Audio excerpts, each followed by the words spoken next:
Queridos amigos, irmãos e irmãs da Casa do Caminho, um abraço amigo, senhoras, senhores, nossos votos cordiais de muita paz.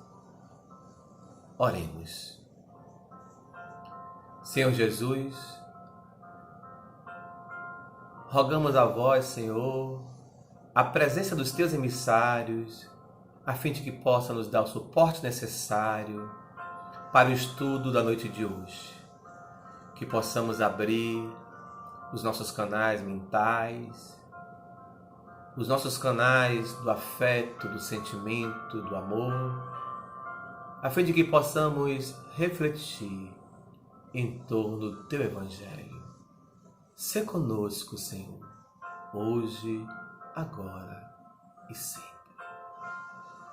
Meus amigos, minhas amigas, irmãos e irmãs, como disse, é uma grande oportunidade estarmos juntos, voltar a esta casa de amor, casa que é abençoada pelo trabalho que faz. Nossa gratidão à nossa irmã Geisa, que nos fez o convite, para que nessa noite possamos refletir sobre um tema que a todos nos é muito caro. Sendo assim, vamos fazer as nossas reflexões. Tirar aqui o som para que a gente possa refletir juntos. Então, o tema da noite de hoje, que nos foi reservado, trata-se de um tema que a todos, aqui na Terra, pertence. Quando digo todos, todos nós espíritos medianos, inferiores, espíritos a caminho. Claro que dentre essas reflexões a gente precisa retirar o Mestre Jesus. E qual é a expressão, qual é a reflexão? Todas as criaturas cometem erros. Quem de nós um dia não cometeu, não comete ou não cometerá um erro? Vivemos em um planeta de provas e expiações. E faz parte do nosso grau evolutivo a nossa imperfeição. Neste planeta de provas e expiações, nunca é demais repetir o que todos nós, certamente, seguramente sabemos. É um planeta que existe o bem e o mal. Todavia, numa metáfora, nesse atual momento, o mal sobrepõe o bem. Nós estamos vivendo uma grande transição e nessa transição, dia virá que a regeneração irá se estabelecer na Terra. Ainda existirá a presença do mal e do bem. Todavia, na regeneração, quando essa estiver estabelecida, desta vez o bem irá sobrepor o mal. E pouco a pouco o mal irá desaparecer na Terra. À medida que os bons deixem de ser tímidos, à medida que todos nós possamos fazer a chamada reforma interior.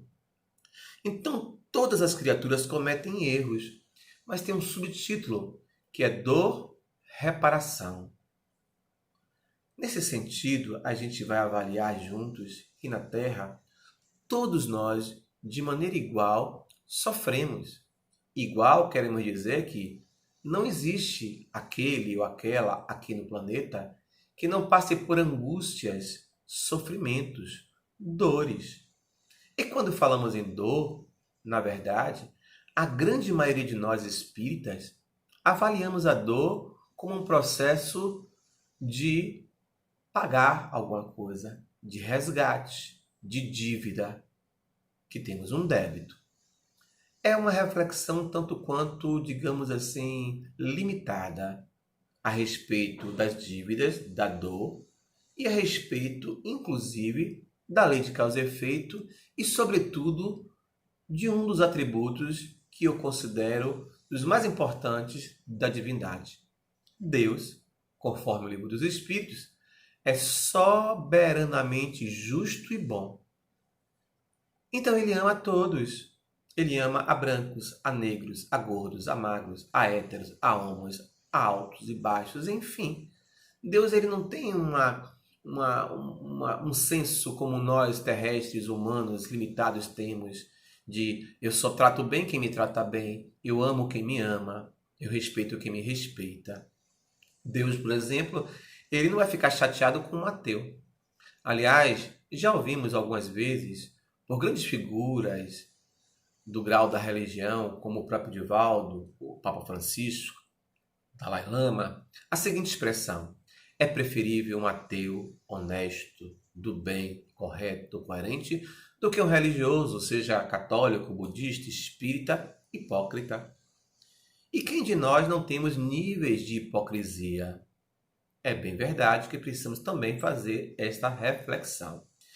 Então, nessa perspectiva de que todos nós erramos, e também que existe a dor e que a dor ela pode ser uma dor reparação, precisamos avaliar que nessa perspectiva de que quando nós erramos ou quando erram em relação a nós mesmos, não é suficiente, por exemplo, perdoar.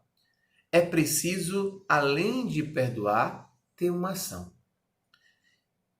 Então, João vai dizer assim: não basta perdoar, preciso é que se devolva em amor o mal que nos fizeram. Olha que profunda essa frase. Não basta perdoar, é preciso que se devolva em amor o mal que nos fizeram. Meditemos um pouco sobre isso. Enquanto nós possamos refletir em torno dessa expressão profunda que nos convida a repensar os nossos atos, as nossas atitudes, o nosso comportamento. Existe uma história muito curiosa. Narra que existia um senhor, na época da Roma Antiga, que tinha muitos escravos. E dentre os escravos, existia um que ele muito confiava e que este o auxiliava nas tarefas de empreendimento, de empreendedorismo, seja com relação, inclusive, à compra, à troca de escravos, seja em relação a outras questões maiores ou menores. Então, o senhor resolveu ir ao mercado e comprar novos escravos. Chamou então esse escravo, que era aquele que ele tinha um respeito, tinha uma relação, e disse: vamos comigo. Chegando ao mercado, ele disse: vamos lá, você já está comigo há muito tempo, escolha dentre esses aí quais que nós vamos levar. E ele então, muito bem, fez a escolha, este, aquele outro. Escolheu um escravo também, que era um senhor muito limitado, debilitado fisicamente. Ele disse: este aqui, senhor. O senhor de escravo então disse: espera aí, eu lhe atribuí você fazer escolhas. Todas as escolhas foram ótimas, excelentes. Mas esta escolha, este escravo não serve para nada, está doente, nos vai dar trabalho, é prejuízo puro. E além do mais, ele é muito velho. Eis então em que esse escravo disse para o seu senhor: porém, justamente por ser mais velho, ele tem algo que os outros não têm, a sabedoria. Isso é importante, senhor, e nós precisamos. O senhor, então, que confiava muito nele, disse: tá, tudo bem. Então ele foi fechar o negócio. Virou para o mercador e disse: quanto custa todos esses escravos e mais este? O mercador disse: este? Este não custa nada, não serve para nada. Como o senhor está comprando muitos escravos em minhas mãos, eu vou te dar, ofertá-lo gratuitamente. Pode levá-lo. Então, todos os outros vieram e este senhor debilitado. O que o escravo mó, o escravo que era uma espécie, numa linguagem bastante da época imperial no Brasil, por exemplo, uma espécie de capitão do mato, digamos assim, para a gente ter uma noção, apenas para fazer uma reflexão. Ele foi então e auxiliou este senhor escravo, debilitado, até a casa. E eles foram voltar até a propriedade do senhor. E lá viveu-se uma temporada. E o senhor percebeu que que ele tinha como escravo responsável nos seus negócios junto a ele, que ele tinha um tratamento diferenciado com este senhor. Sempre o auxiliava. Mas o tempo veio, e então ele alimentava, ele cuidava quando estava mais doente. E quando passou um tempo, infelizmente, este escravo mais velho veio a óbito, desencarnou. E este jovem escravo tratou então de maneira digna cuidar do corpo, como mandava então o figurino. Limpou, lavou e fez o sepultamento de maneira muito digna. E o Senhor observou e, claro, chamou a atenção e disse: me diga uma coisa. Você me disse que quando a gente foi comprar, adquirir, que ele seria importante por ser uma pessoa sábia, mais velha. Mas eu percebi que durante a trajetória dele entre nós, você cuidou muito bem dele. Tratou com distinção, cuidou dele quando ele mais precisou e ele lhe deu um sepultamento digno. Me diga uma coisa, você já conhecia esse escravo antes? E ele disse: sim, senhor, já conhecia. Já conhecia, e ele alguma coisa parente ele fez? Não, senhor. Este escravo, eu o conhecia, mas ele não lembrou de mim, estava muito velho. Nós morávamos numa região em que ele era amigo do meu pai, e eu fui afilhado dele. Meu pai foi a óbito, e quando meu pai morreu, eu fui morar com ele, muito jovem. O que fez ele então? Tratou bem de mim, e em um certo momento, ele me vendeu como escravo. Como? Lhe vendeu como escravo? Sim, senhor. E você, nesse instante, como é que você fez isso? Você simplesmente cuidou dele? Ele lhe escravizou? Pois é, senhor, ele é responsável pela minha situação a qual hoje eu vivo, realmente. Mas eu aprendi uma coisa, meu senhor, que nós devemos devolver com amor o mal que nos fizeram. E veja como é o destino. O destino quis que eu o reencontrasse. E o destino quis com que eu o tornasse escravo como um dia ele me tornou. Mas eu o tratei muito bem. Dessa forma, então, eu me libertei. O Senhor ficou observando e guardou. Guardou esse ensinamento seguramente para toda uma eternidade. Então a frase de Joana: não basta perdoar, preciso é que se devolva em amor o mal que nos fizeram. Que coisa! Eu gostaria nesse momento agora de colocar uma canção do nosso amigo, irmão Armando Lui, que chama-se Diálogo com a Dor. Diálogo com a Dor. Ouçamos um pouco da melodia e da poesia. Inevitável dor, aceite o meu amor e deixa respirar o bem que há em mim. Inesperável dor, me acolha e me repare, mas tenha compaixão. Permita-me sonhar meu erro, meu engano, fruto do gesto insano, me ajude a redimir, conceda-me o perdão, cura nos destinos,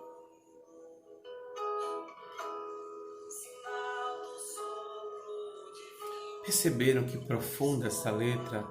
O nosso amigo Lui foi muito feliz. Inevitável dor.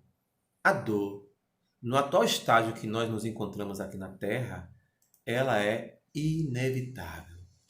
Todos nós, de alguma forma, passamos por perdas, por sofrimentos aqui na Terra.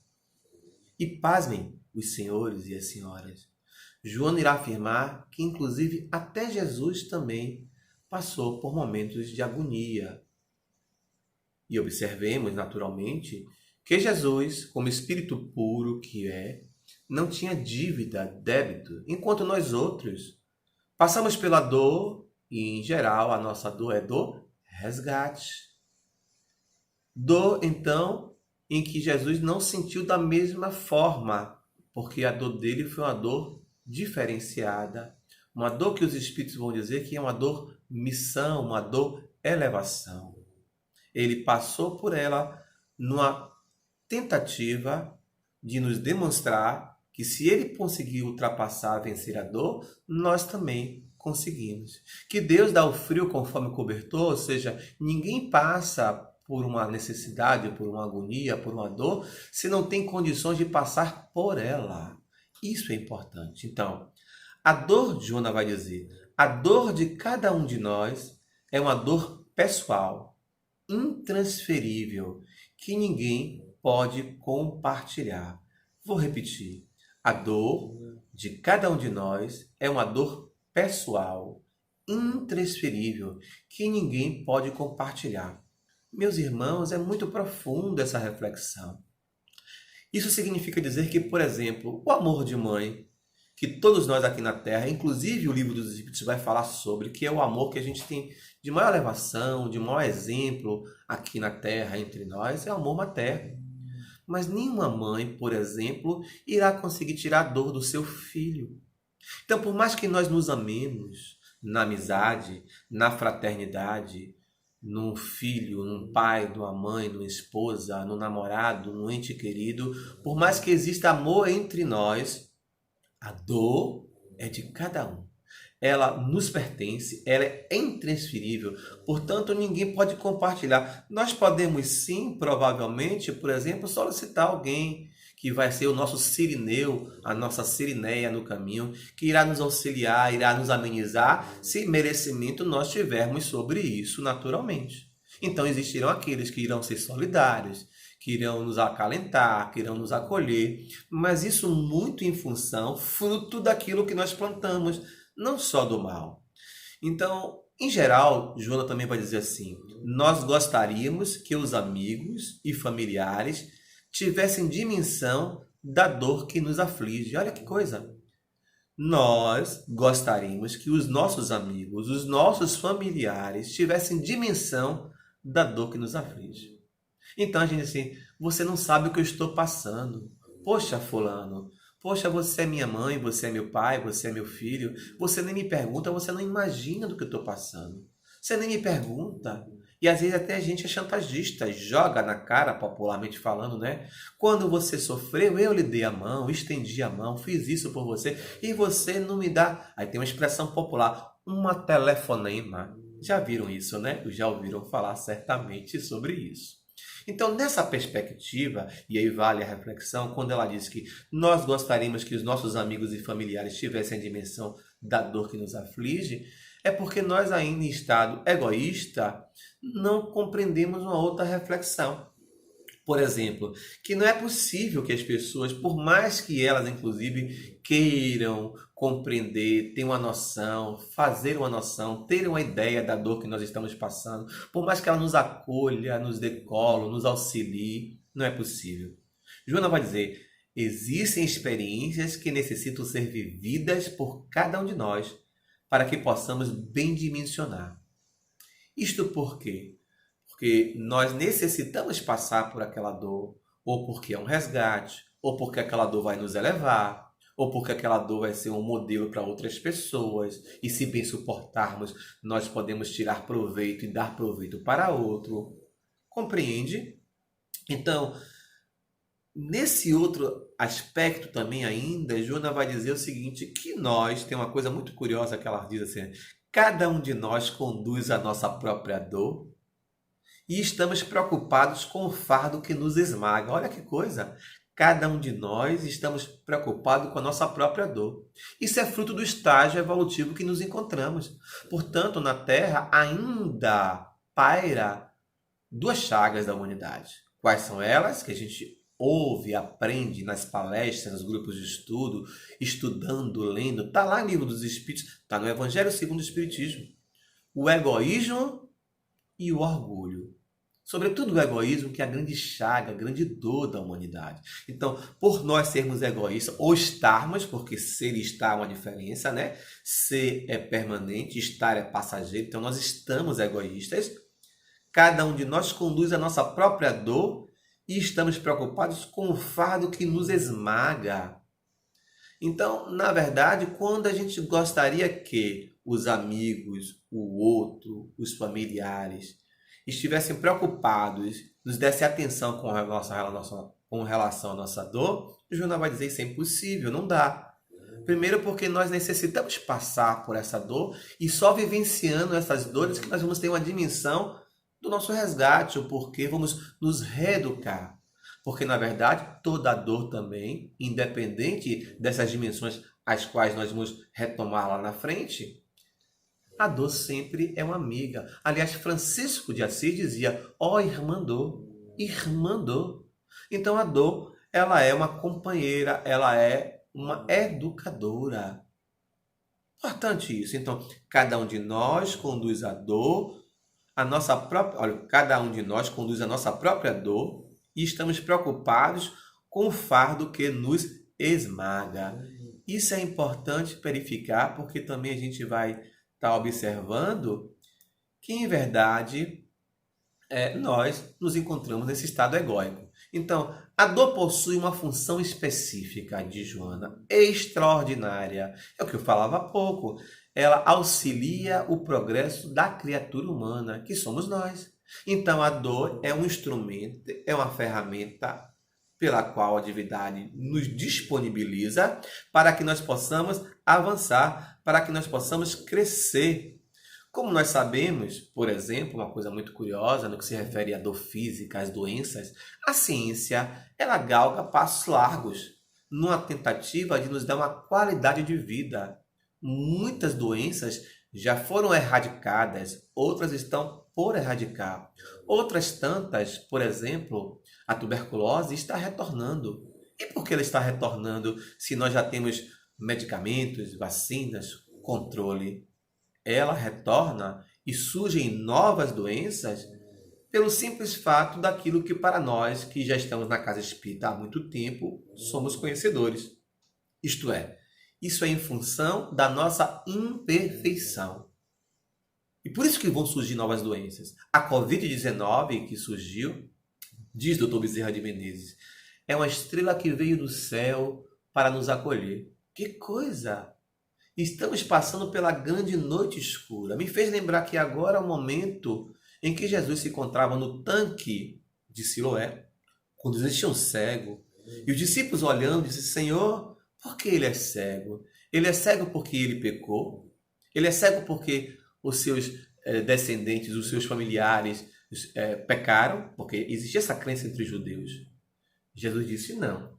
Ele é cego não porque ele pecou, nem porque nenhum familiar seu pecou.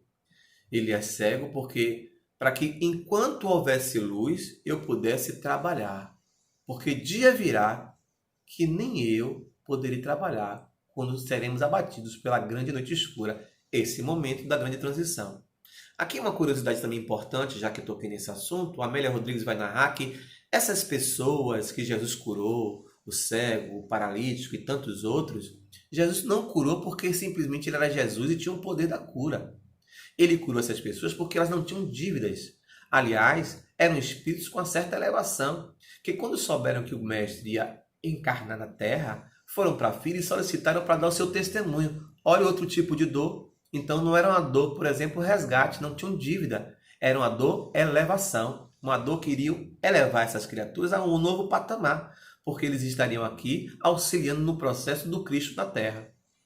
Então, esse cego de Siloé, por exemplo, que Jesus vai fazer a cura de maneira tanto quanto, desculpe a expressão, esdrúxula, vai cuspir, salivar na mão, vai pegar a terra, passar nos olhos, e ele vai voltar a enxergar, e ele disse, agora se apresenta lá no Sinédrio e vai dizer que foi curado, porque as pessoas eram tidas como pessoas não cidadãs, mortas, não existiam para a sociedade.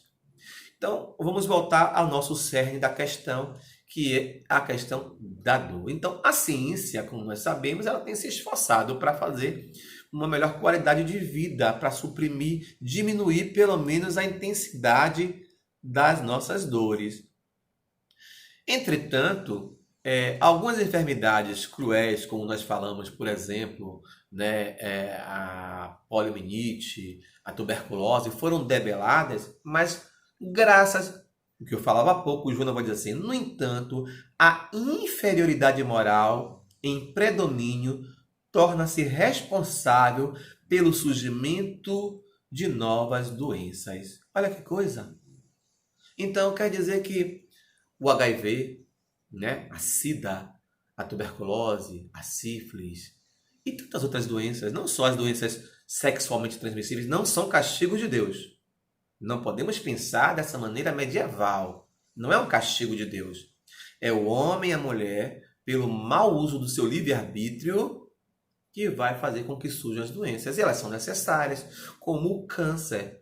Por exemplo, a nossa Casa do Caminho é uma casa que trabalha com cura, não é verdade? Mas nem todos que vão passar por uma cirurgia espiritual, pelo tratamento desobsessivo, irão obter a cura literalmente, sobretudo das enfermidades. Nem todos. Eu preciso ser honesto. Nós precisamos ser honestos com relação a isso. Por quê? Porque não está no mapa kármico da pessoa. Porque aquela doença para ela é uma necessidade. Porquanto também nós ainda não temos a fé devida no Senhor. Deveríamos orar assim: Senhor Deus, cura, por exemplo, a minha mãe do câncer, da neoplasia, que ela se encontra estabelecida, Senhor. Mas se for necessário que ela continue com a neoplasia, dá-nos coragem a ela, a nossa família, para que nós possamos suportar, compreender. Às vezes a gente pede a cura de certas doenças. Eu me lembro uma vez mais aqui agora do velho Divaldo Franco, ainda na época que o caminho da redenção era na calçada. Existia um senhor que assistia às palestras de Divaldo, sempre ali presente, e fazia perguntas, estava presente. E ele um dia fez uma entrevista com Divaldo. Ele tinha um problema de saúde grave.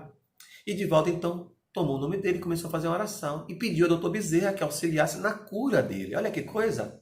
Dr. Bezerra fez: Divaldo, essa doença aparece em nosso amigo, é importante, necessário. Mas Dr. Bezerra, ele tem assistido às doutrinárias, tem se esforçado, modificado tanto. Dr. Bezerra fez: vamos lá. E a cura foi estabelecida, mas foi um processo educativo para todos envolvidos, inclusive para Divaldo. O cidadão então foi curado.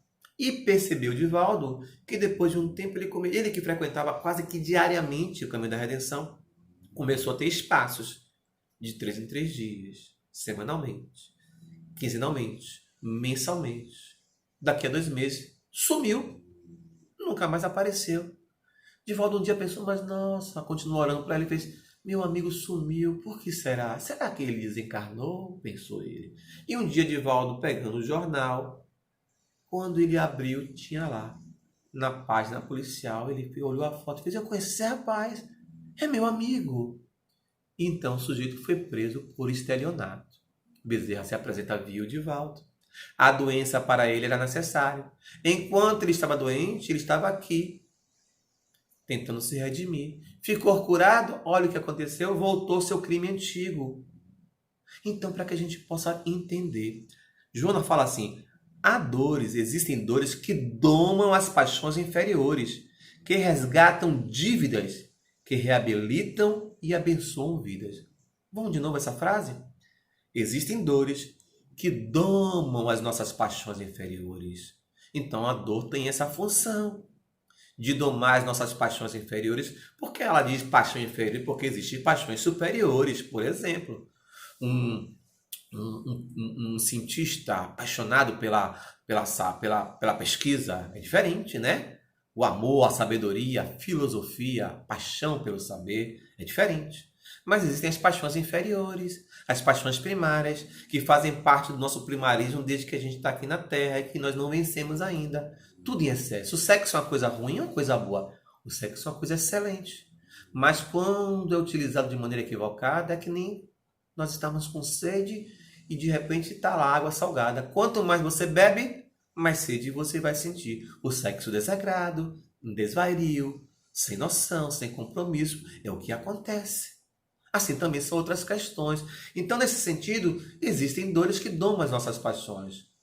Nós vamos pegar o livro Paz em Redenção, por exemplo, ou um livro chamado Tormentos da Obsessão, e iremos perceber que existe um caso muito curioso, por exemplo, de uma criatura que ela vai ter vários equívocos. E foi necessário que ela nascesse no Brasil, em Minas Gerais, com câncer, porque o câncer iria domar uma das suas paixões inferiores, mas nem assim o câncer conseguiu domar. E ela vai reencarnar depois com um problema de hidrocefalia. As pessoas que nascem com hidrocefalia também têm outras perspectivas, não é regra para todos, mas podem ser suicidas em potencial e várias vezes tiveram oportunidade e cometeram suicídio. Então reencarnam dessa maneira. Então existem dores que domam as nossas paixões, assim como existem aquelas que resgatam dívidas e existem aquelas outras que reabilitam e abençoam as nossas vidas.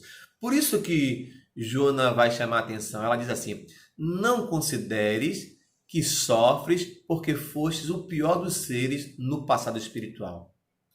Desde criança eu ouço familiares dizerem assim: ai meu Deus, parece que eu joguei pedra na cruz. Já ouviram essa expressão? Ou já fizeram uso dela? Não é verdade?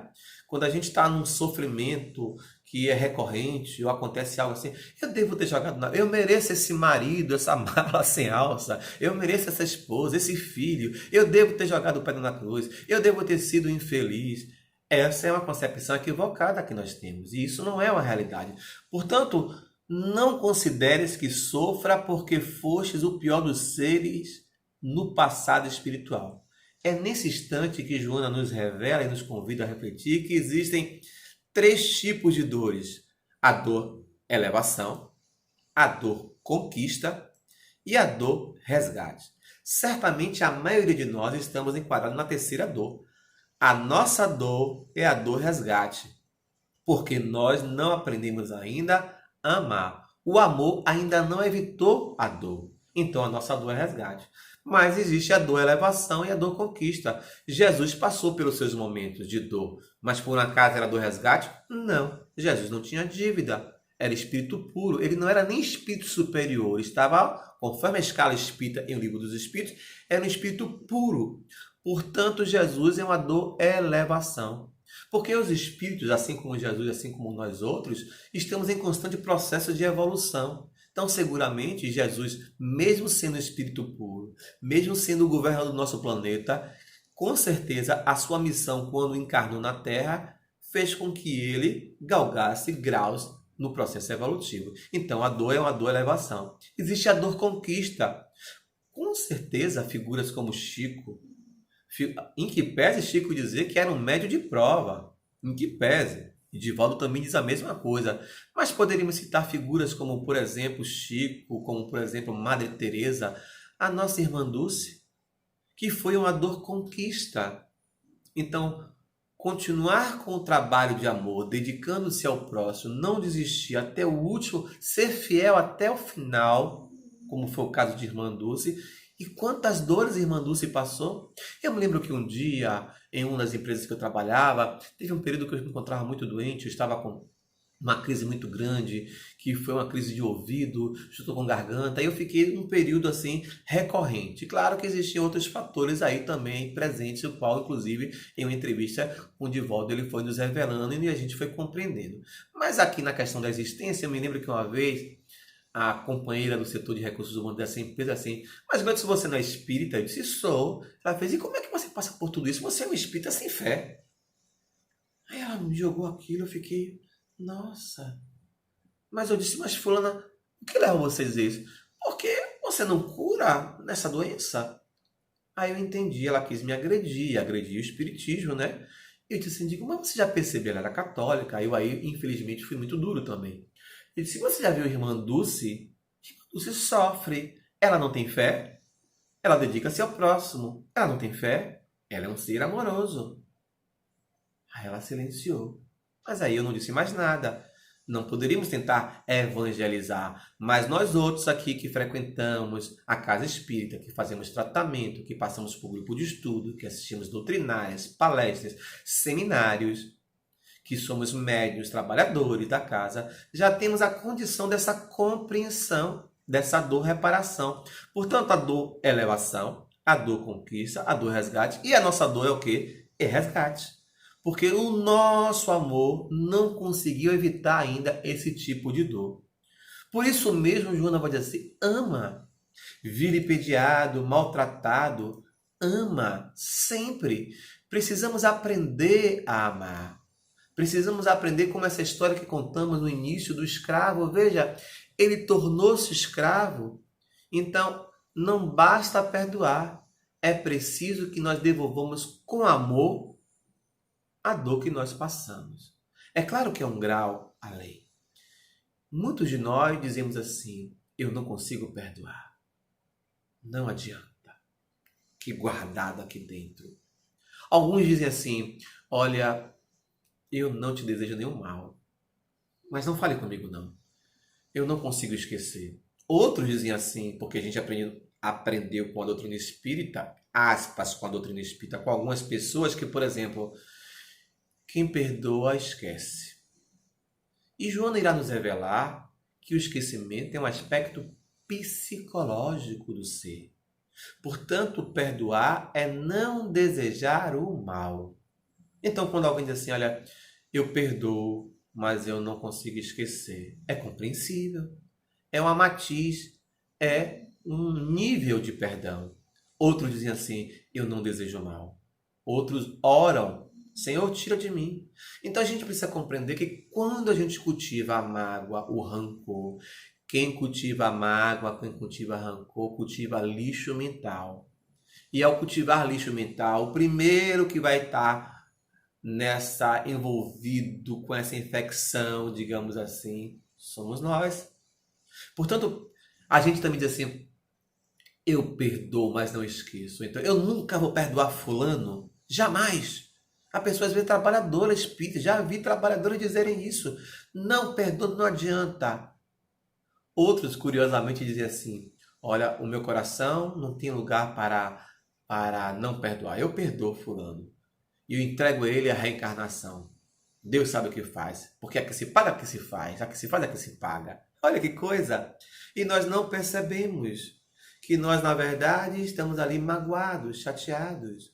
Outros dizem assim: olha, não tenho mágoa não. Mas fulano lá, eu cá. Não perdoou 100%. Mas se você já consegue compreender que é importante perdoar, é importante que você compreenda e também faça algumas reflexões. Por que eu não consigo perdoar Gleidson?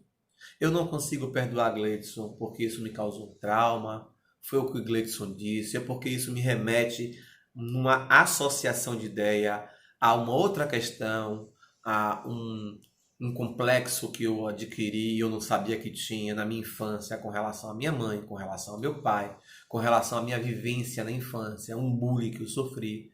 Mas também pode ser algo que está no meu inconsciente profundo, que eu trouxe de outras existências.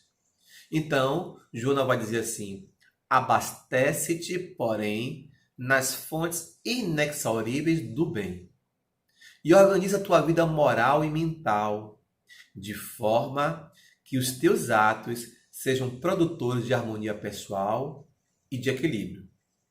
Quando convidado pela dor-reparação, que é a nossa dor, da grande maioria de nós, ao testemunho de libertação espiritual, portanto, a dor-reparação é um testemunho de libertação espiritual, ou diante de qualquer expressão de sofrimento que tivesse vivenciado.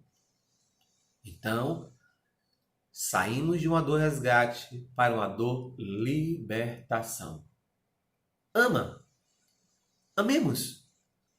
Que possamos compreender. Quando eu não consigo perdoar o outro e eu já compreendo que eu não consigo perdoar, façamos essas reflexões. Que motivos reais, além da dor que fulano prejudicou, por que eu não perdoo? O que mexeu comigo? O que tem no meu íntimo?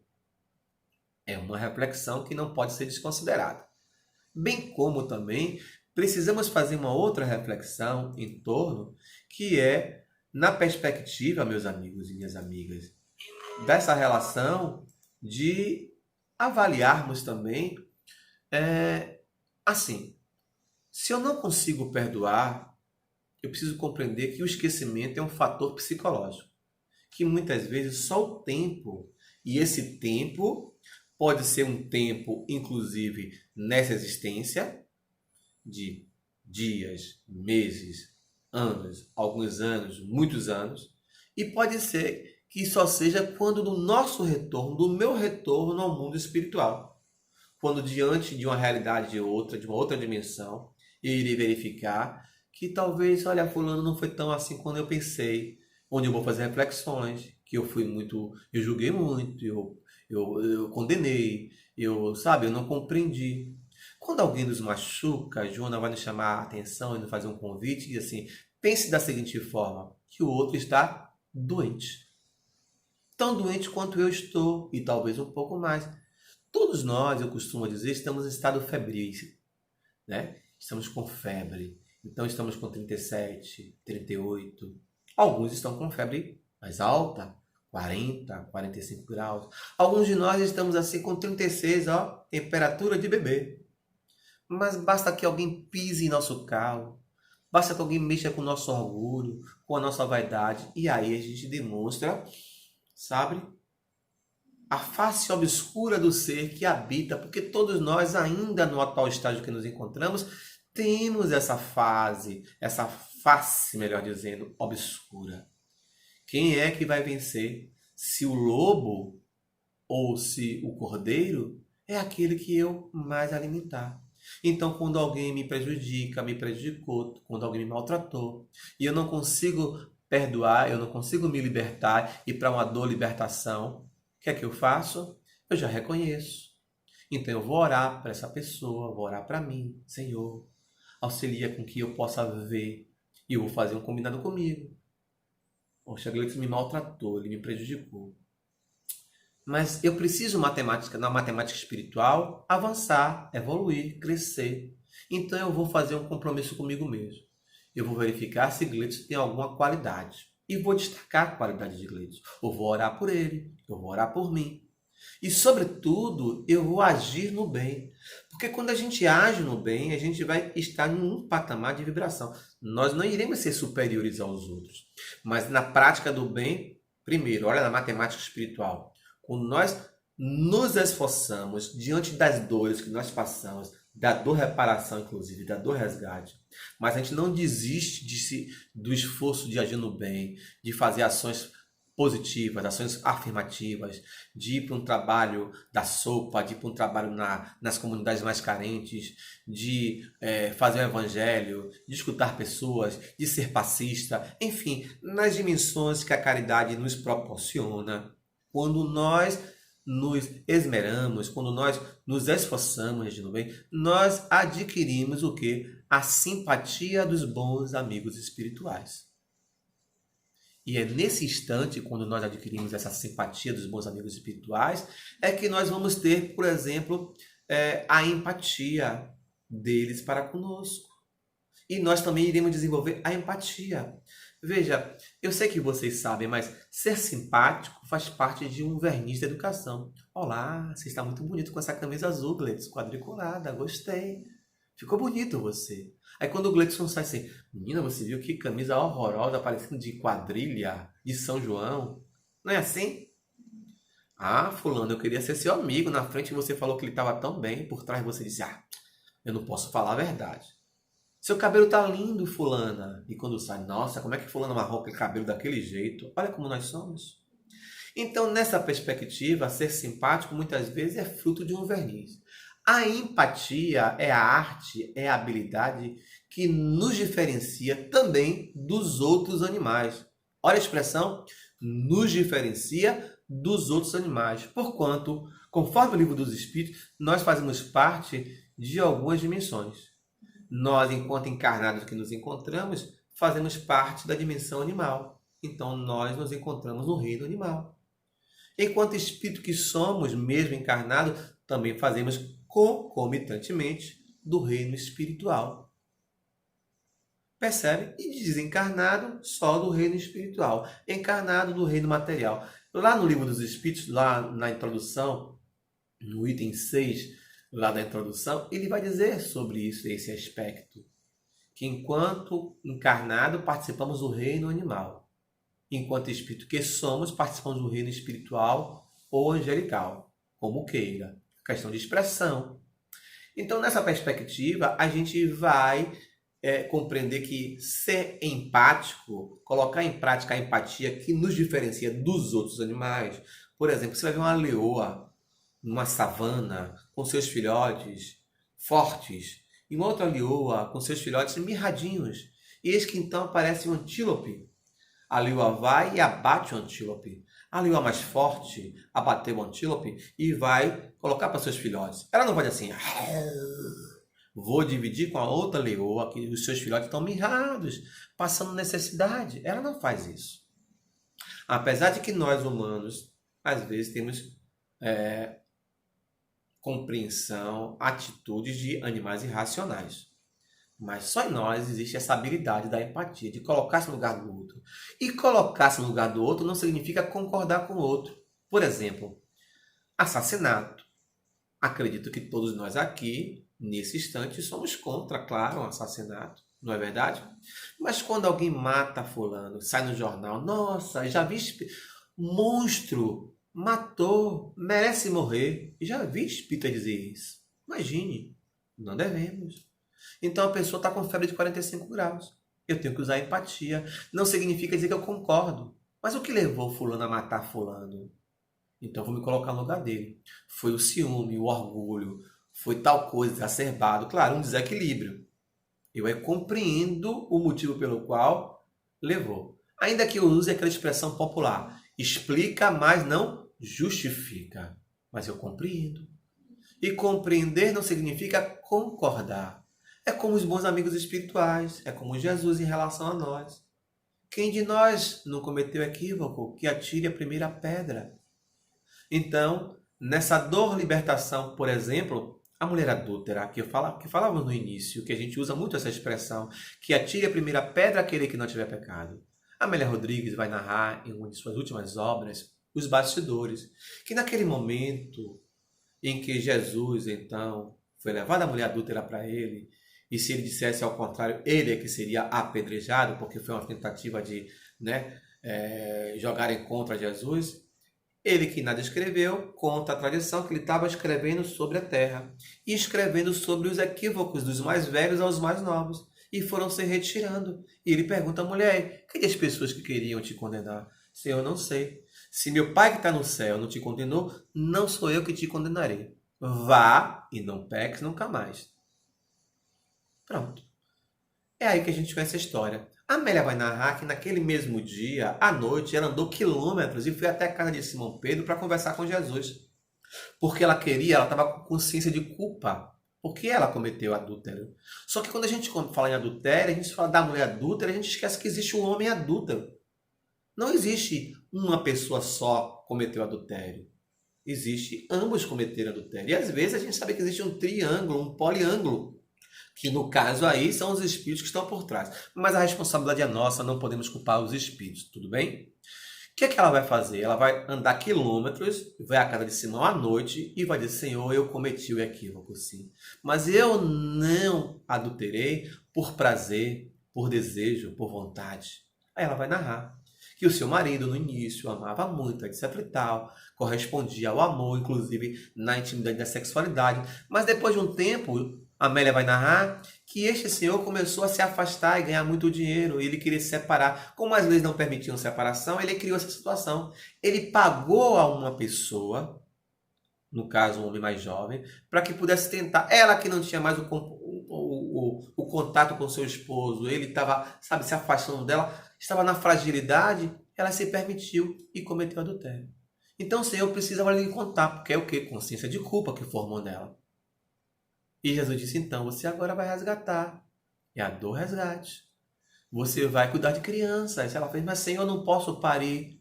Olha, amar os nossos filhos para quem pode parir é uma obrigação. Ama aqueles que você não pode parir. Então ela vai fundar uma espécie de casa do caminho na época e vai cuidar de pessoas, de crianças abandonadas, de pessoas leprosas. E passaram-se longos 10 anos ela nesse trato. Um belo dia, 10 anos depois, a Amélia vai narrar que vai se aproximar já um senhor mau, com neoplasia, né? Portanto, com câncer, né? Aliás, com... esqueci a doença de pele agora, lepra. Com a lepra, tomado de lepra. E ela cuidou desse senhor como ninguém. Mas ela não o reconheceu. Já dei a dica, né? Mas é quando ela perceber a ele. O ex-marido. Mas ela não se anunciou, porque ele também não reconheceu ela. Então ela disse, o que foi que aconteceu? Ele vai narrar e ele vai dizer então que um dia queria conhecer Jesus, mas Jesus nunca quis escutar. E que ele sentia saudade da mulher que ele mais amou na vida dele. Aí ela se emocionou. Ela se emocionou. E que ele um dia queria encontrá-la para dizer quanto ele amou, que ele se arrependeu tanto do que. Aí ele contou tudo para ela. Mas ela não disse quem era ela. E ela disse, mas Jesus, ele fez, esse Jesus não quis me ouvir, só ouviu a ela. E ele estava muito indignado. Então ela disse, mas ele vai começar a lhe ouvir a partir de hoje. E ela cuidou dele até o momento do desenlace. Então, não basta perdoar. É preciso devolver com amor para aquele qual. Aí a gente transforma a nossa dor reparação, a nossa dor resgate, que vira dor libertação.